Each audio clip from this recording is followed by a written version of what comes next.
if you have shoulder impingement, if you're having shoulder pain, most likely you do have shoulder impingement. So we're gonna go through 3 exercises right now so that you can get out of pain quickly. And so we'll explain it at the end, but right now, let's go straight into the exercises. First thing we need to do is work on thoracic mobility. You can see that I'm not super mobile because it's hard to sit Indian style or crisscross applesauce. What I need to do is be able to move through this area of my chest. So I have to get that mobility so that I can get my shoulder blade in the right position. So what I'm gonna do is I'm gonna take a double lacrosse balls. You can just get a normal double lacrosse balls. This is a smaller one that we use as well. And so it's really great for women or smaller guys. This one's the size that I use. So what I'm gonna do is lay down. I want this thing sitting right here in between my shoulder blades and then up at the base of my shoulder blade and then up mid shoulder blade. So I'm just underneath my shoulder blades, but right in the middle on each side. And so I'm gonna lay it down right here, and then I'm gonna keep my knees bent. So I've gotta work on mobility first. So I come right here, get my spine right in the middle, and then I'm gonna keep my knees bent, put my hands underneath my head, and I'm just breathing, relaxing. So I get quite a few pops when I do that. Breathe and relax. I take 5 breaths in this spot, and then I'm gonna come down about a 1/2 inch. So I'm bringing my body down, these balls move up, and then I'm relaxing. I do a little bit of a scoop pressure, so I'm distracting. I'm creating some decrease in tension on my spine while I'm doing this. Breathe and relax for 5 breaths, and then I go to the 3rd spot. Now, we also have another option when we do this. When you're first starting out, if you use a towel roll, like a dish towel or a sweat towel, you roll it up. That's the best way to start. If you're really tight in that area, if you work at a desk job for a couple years, you'll start to densify your tissue. You start getting stiff.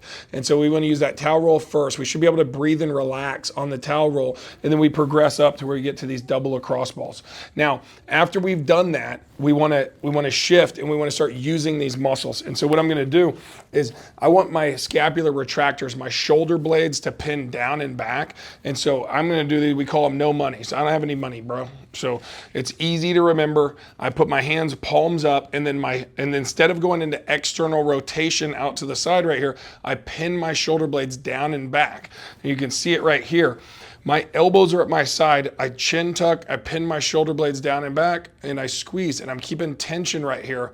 And I'm gonna do 2 sets of 10, just engaging those muscles. What I want to do is get my shoulder blade muscles, my stabilizers fired up, so that after I do my thoracic mobility, I'm using that mobility. I'm getting those shoulder blades into it, and that's what's gonna stabilize my glenohumeral joint. So right here, and we'll talk about the anatomy after this.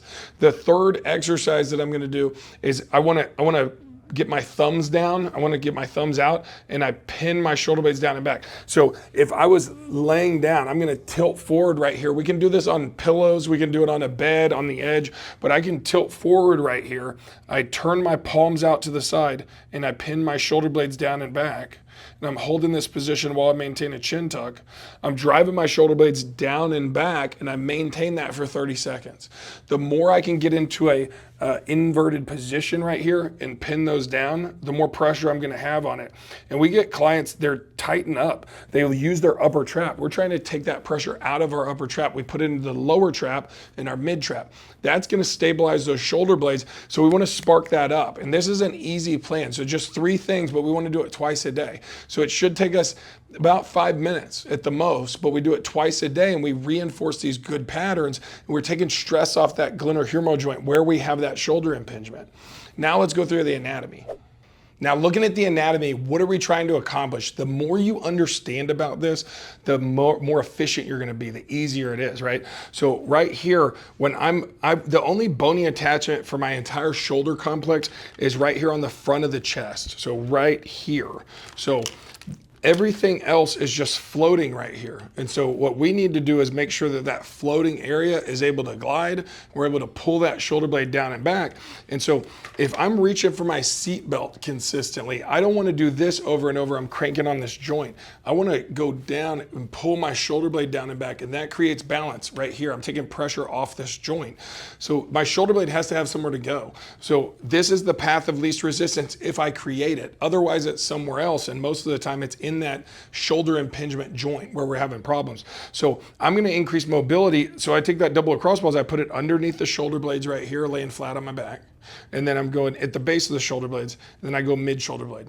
And that's it. 5 breaths in each spot. I worked on mobility so I can knock that out, and then I pair it with 2 stability exercises. The majority of our clients, when they come in, they have a stability problem, but we have to work on mobility first. Our body's going to take the path of least resistance, so we have to dictate what pathway that is. So we created that right there, and then now that shoulder blade, we're looking to create space for this joint. We get a roll and glide of this joint right here, and then that shoulder blade has to come up. So the first thing that we have to do for 2 weeks, we need you to work on scapular retraction. We got to pull the shoulder blades down and back and take up that mobility that we've gained.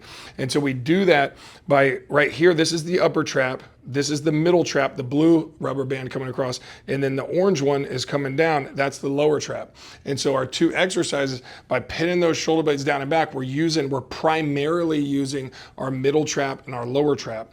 And then the same thing, we're hitting it, but that one's a movement one. So we're squeezing the shoulder blades down and back, maintaining our chin tuck.